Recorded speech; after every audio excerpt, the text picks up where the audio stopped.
اس کا سب سے بڑا وہ حوالہ ہے. وہ پہلے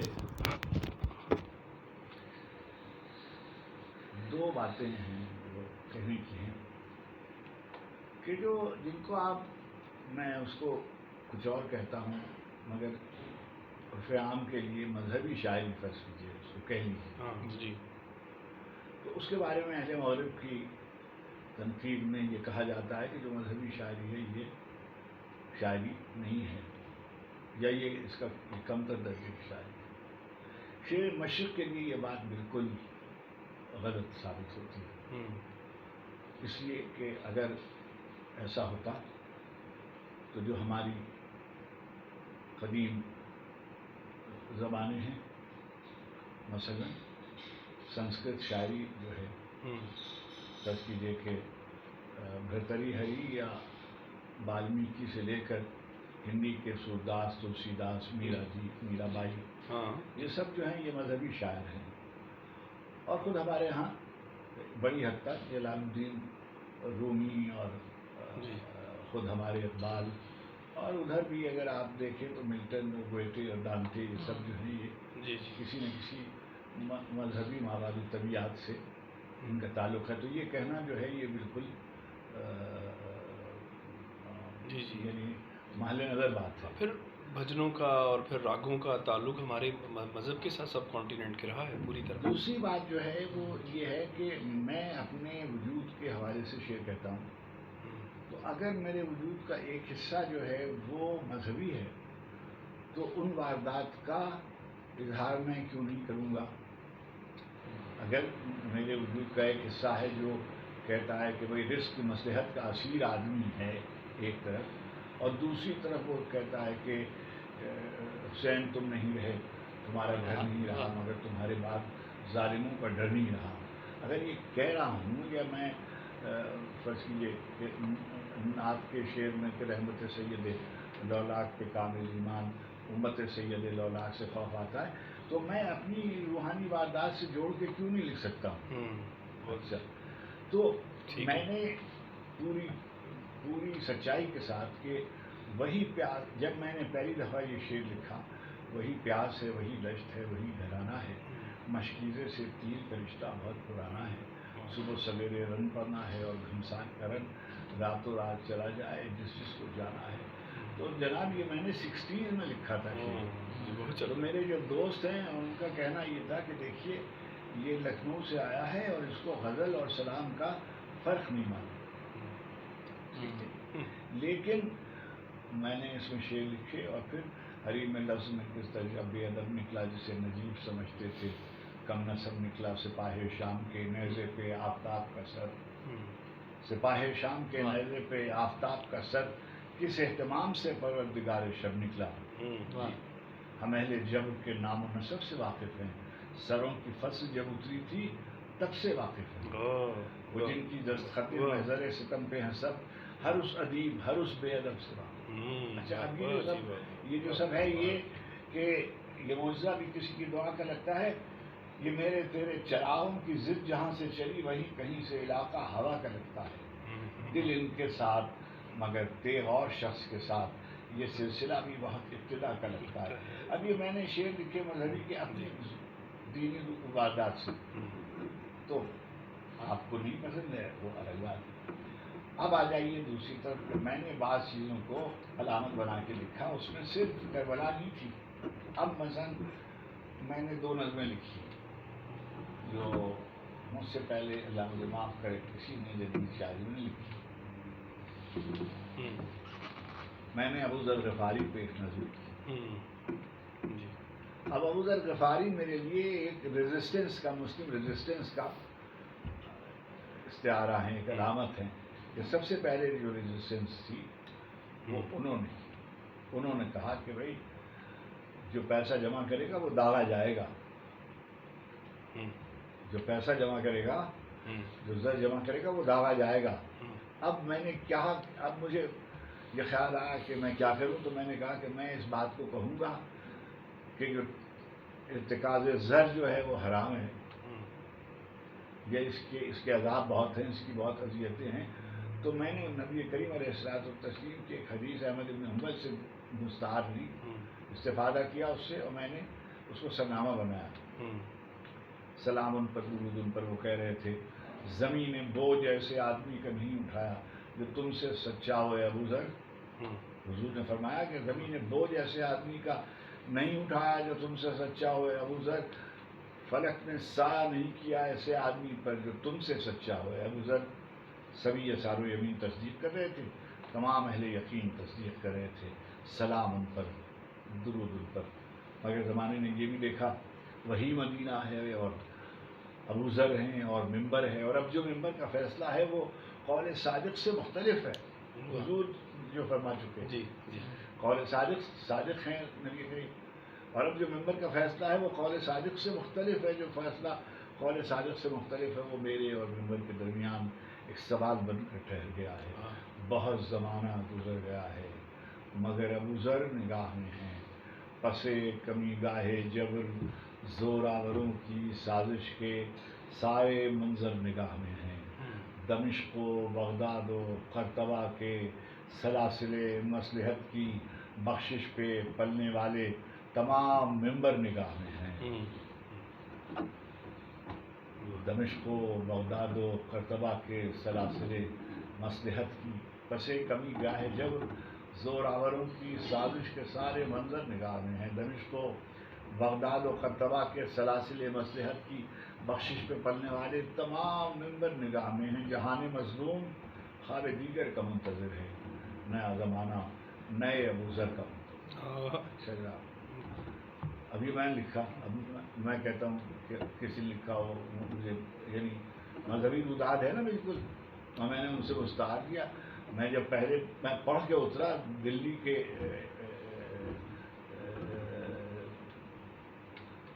غالب لائبریری کے ہال میں، سردار بھائی بیٹھے ہوئے تھے اور زوہر انصاری، گپجن نارائن شمسوان فاروقی، تو میرے پاس زوہر انصاری اور سردار جعفری آئے اور انہوں نے مجھے جن لفظوں میں داد دی میں تمہیں بتا نہیں سکتا۔ انہوں نے مجھے گلے لگایا، پیار کیا اور کہا کہ یہ تم ہی لکھ سکتے تو میں سے کیسے خیر بہت اچھا۔ اب یہ میں نے لکھی قوت سے لکھی۔ ایک وقت میرے پاس آیا بیٹے، ایک وقت شاعروں کے کچھ دور آتے ہیں جب وہ بالکل شعر نہیں لکھ سکتے، تو ایک زمانہ آیا کہ میں نے دیکھا کہ میں شعر نہیں کہہ پاتا۔ اسی زمانے میں محبوب خزاں لندن تشریف لائے، تو اب میں اور محبوب خزاں اور ثاقب فاروق کی سڑک پہ ٹہل رہے تھے۔ سڑک پہ کیا، ٹیمز کے کنارے امبینکمنٹ میں چائے وائے پی کر ٹہل رہے ہیں، تو ساقی جو تھے وہ چلے گئے، اب میں اور محبوب بھائی ٹہل رہے، تو میں نے کہا کہ بھائی ایک بات آپ سے کہنی ہے۔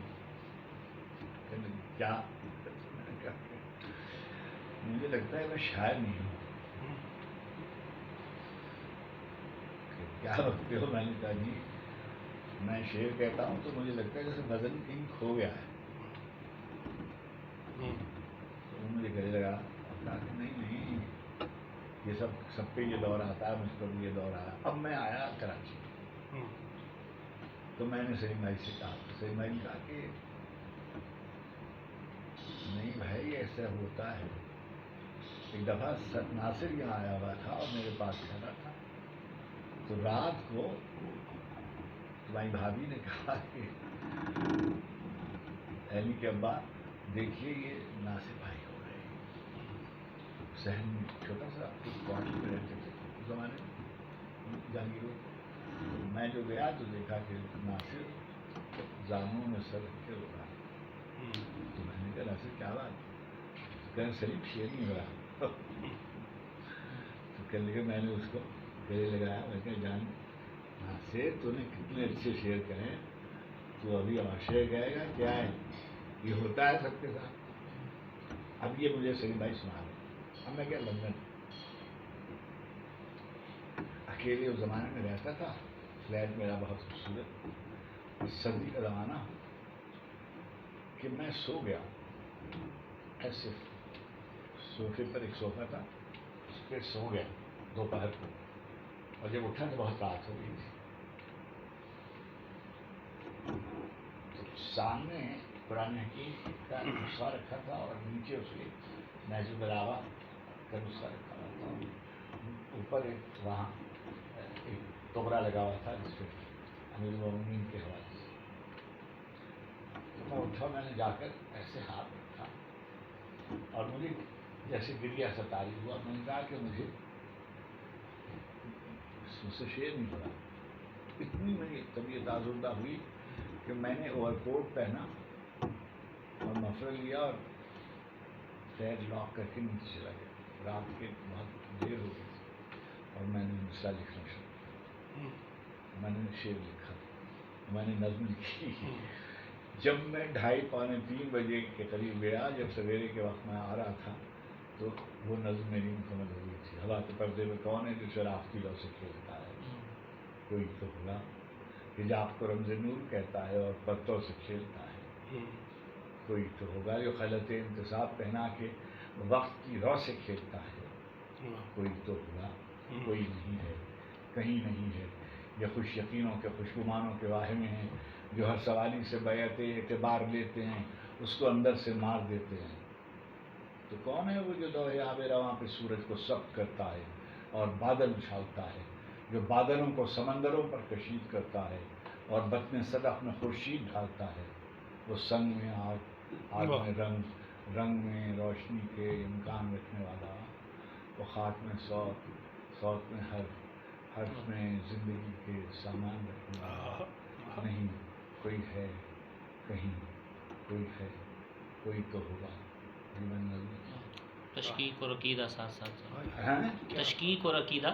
ہاں بالکل صحیح.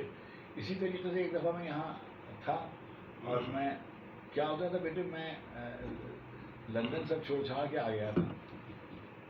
یہاں جب آیا اتنی دیر میں بینک بند ہو گیا، BCCI جس میں کام کرتا تھا. تو اب اور جو چیزیں جو میرے پاس پیسے تھے وہ سب گیا، خطربود ہو گئے، ضبط ہو گئے. اور میرا کانٹریکٹ جو تھا وہ 3 سال کا تھا، وہ ختم ہونے لگا. اب مجھے الجھن کہ میں کیا کروں گا، گھر سے رخصت ہو کے آ گیا تھا، وہ پیسے ویسے میں پاتے ہیں. تو میں دعائے کمیل پڑھ رہا تھا اور دعائے کمیل پڑھ کر اور دعا کرتے جیسے آدمی بہت اداس تھا. 2 واقعات ایسے ہوئے کہ میں کبھی زندگی میں بھولتا نہیں. تو میں نے کہا میں تو پہلے زندگی گزاری ایسی اچھی ہوئی ہے وہ، یعنی ایک ایسی عزت سے اس سے. اور اب میں یعنی جیسے پھر بے روزگار ہونے کو ہوں. میں پھر ادھر اس زمانے میں سرینا ہوٹل ہی بنا ہوا تھا. تو میں سرینا ہوٹل جہاں پر آگے، یہاں پر گھاس واس لگی تھی، تو ادھر سے گزرا اور چکر کاٹ کے آ رہا تھا. تو میں نے دیکھا کہ دوپہر کے وقت ایک آدمی کی گاڑی جو تھی وہ میرے پیچھے پیچھے آ رہی. اس زمانے میں سیکورٹی کے ایشوز تھے، تو مجھے یہ خیال ہوا کہ یہ گاڑی جو ہے یہ میرے پیچھے آ رہی ہے. اب مجھے بڑا وہ ہوا اور میں اب تیز چل لگا. وہ گاڑی میرے پیچھے پیچھے آ رہی ہے، یہاں تک کہ اب وہ میرا، اب میں سوچ رہا ہوں کہ میں دوڑ لگاؤں. اور مگر ابھی ہاسٹل دور تھا، لیکن پھر میں اتنے میں نے دیکھا کہ اس نے آگے گاڑی جائی اور گاڑی جا کے روک دی اور گاڑی سے اتر کے میرے پاس آیا. اب میں نے اس لڑکے کو دیکھا، اچھا خاصا آدمی تھا تم لوگوں کا. اب مجھے دور سے یہ اشارہ ہوا کہ میں اس سے اگر یہ مجھے زیر کرنے کو ہے تو اکیلے تو میں اس کو گیا اس سے نپٹ سکتا ہوں یا کچھ، یعنی کم از کم میں. اس نے مجھ سے کہا کہ خراج صاحب ذرا میرے پاس آئیے گا. اب میں سمجھا کہ مجھے اغوا وغیرہ کرنا ہے. اب وہ مجھے لے گیا گاڑی کی طرف اور اس نے بجائے اس طرف جانے کی ادھر سے گیا. گاڑی اسٹیئرنگ ادھر تھا، ادھر سے اس نے دروازہ کھولا اور کہا کہ سر ذرا یہ ڈیش بورڈ جو ہے یہ کھولیے گا. اور اس میں سے اس نے میرے بولنے کا نسخہ نکال دیا. اور اس نے کہا کہ یہ لندن کا نسخہ آپ کا میں نے 1984 سے اپنے پاس لکھا ہوا ہے. یہ میں جب بھی اداس ہوتا ہوں اس کو پڑھتا ہوں. آپ یقین کیجیے گا میں ابھی نماز پڑھ کے آیا ہوں کہ میری آنکھوں میں دھمی آ گئی کہ دیکھو اللہ سبحانہ تعالیٰ کہ ہم نے تم کو اصل ہی عزت دی ہے، تم کاہے کو گھبراتے ہو؟ تمہاری وجہ سے دوسرے لوگ مایوسی سے نکل رہے ہیں. ہاں تم کیا کر رہے ہو ہیں؟ اب بیٹے میں نے ایک نظم لکھی، محبوب العالم میں ایک مصرع ہے کہ اللہم اغفر لی الذنوب التی تغیر النعم، اے پروردگار میرے ان گناہوں کو بخش دے جو تیری عطا کردہ نعمتوں کو عذابوں سے بدل دیتے. اللہم اغفر لی الذنوب التی تغیر النعم، جو تیری عطا کردہ نعمتوں کو عذابوں میں بدل دیتے ہیں. اللہم اغفر لی الذنوب التی تقطع الرجا، اے پروردگار میرے ان گناہوں کو بخش دے جس کے سبب سے تجھ سے میری امید کم ہونے لگتی ہے کہ تم تو مجھے نہیں بخشو گے. میں تو اتنا یعنی امید بھی کم ہونے لگتی ہے کہ اللہ تعالیٰ ان گناہوں کو تو نہیں معاف کرنے والا. اللہم اغفر لی الذنوب التی تنزل البلا یا سریع الرضا اغفر لمن لا یملک الا الدعاء، اے جلدی راضی ہو جانے والے یا سریع الرضا، اے جلدی راضی ہو جانے والے اغفر لمن لا یملک الا الدعاء، مجھے بخش دے، مجھے معاف کر دے، میرے پاس کوئی پونجی نہیں ہے بجز دعا. ٹھیک ہے جی. اب میں نے رات کو جناب والا ایک نظم لکھی، یہ دنیا ایک سور کے گوشت کی ہڈی کی صورت کوڑیوں کے ہاتھ میں، یہ دنیا ایک سور کے گوشت کی ہڈی کی صورت کوڑیوں کے ہاتھ میں ہے، اور میں نان و نمک کی جستجو میں در بدر قریہ بقریہ مارا مارا پھر رہا ہوں، ذرا سی دیر کی جھوٹی فضیلت کے لیے ٹھوکر پہ ٹھوکر کھا رہا ہوں، منزل عز و شرف سے گر رہا ہوں، اور میری انگشتری پر یاری لکھا ہوا ہے. مگر انگشتری پر یہ عالی کندہ کرا لینے سے کیا ہوگا کہ دل تو مرحبوں کی دسترس میں ہے، مسلسل نرغے حرص و حوث میں ہے. یہ عالم ہے کہ آنکھیں دیکھتی ہیں، سورہ بقرہ، یہ عالم ہے کہ آنکھیں دیکھتی ہیں اور دل سینوں میں اندھے ہو چکے ہیں.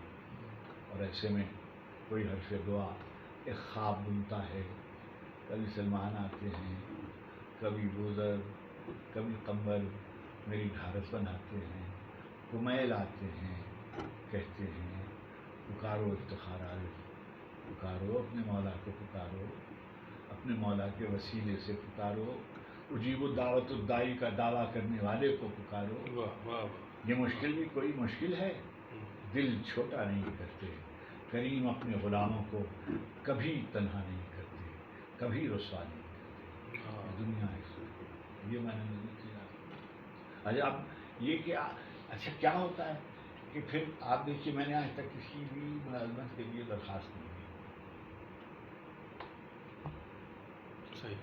میرے ریکارڈ سامنے ہیں، سب مجھے بلا کر مجھ کو ملازمت کے لیے، چاہے اکیڈمی کی ہو چاہے مقتدہ کی ہو. میں نے کہیں کوئی درخواست میری نہیں دکھا سکتا، نہ ایران کی. اللہ تعالیٰ اس کی بہت توجہ رہی مجھ پر، اور اسی لیے مجھے میں نے کہا نا کہ اب اس میں کاوش کوئی نہ کچھ اہتمام میرا، ہوائیں محفوظ کر رہی ہیں کلام میرا. میں کچھ کریموں کے باب نعمت سے منسلک ہوں، سو خود بخود ہو رہا ہے سب انتظام. اور یہ جو بات ہے کہ کشفی صاحب نے کہیں میرے بارے میں لکھا کہ افتخار عارف کے تو فرشتوں کو بھی یہ علم نہیں ہے کہ اس کی دعائیں کون سی منزلوں میں قبول ہوتی ہیں. بہت اچھا جملہ لکھا ہوا. وہ بھی دیکھیے گا ضرور، وہ جو ہے اس کو بھی شامل کر لیجیے گا. وہ جو جملے ہیں نا مختلف لوگوں کے، اس کے بنانے میں آپ کو آسانی. جی جی بالکل، اس کی پرمیشن. چلیں بہت شکریہ.